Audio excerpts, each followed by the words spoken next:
प्रस्तावित रेल्वे ब्रिजच्या बांधकामानिमित्त आता हा जो आपला ब्रिज पाडण्यात येणार आहे, त्यानंतर जे डायव्हर्जन्स सोलापूरवासियांना घ्यायचे आहेत त्याबद्दल ऑलरेडी अधिसूचना जारी करण्यात आलेली आहे पोलीस आयुक्तालयाकडून.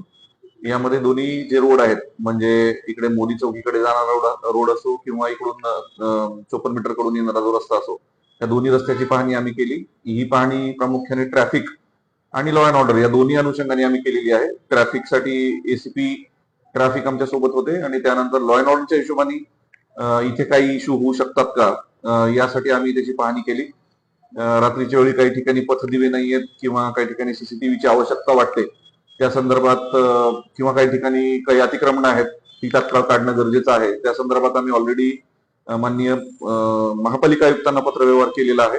या येत्या 1-2 दिवसात त्यांच्याकडून त्या कामांची पूर्तता होईल अशी अपेक्षा आहे.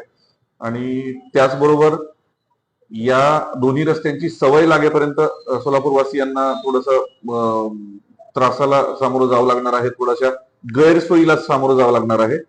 आणि या सर्व गोष्टींची सवय लागेपर्यंत आम्हालाही थोडासा बंदोबस्त इकडे वाढवावा लागणार आहे. त्या अनुषंगाने मी आज या रोडची पाहणी केलेली आहे.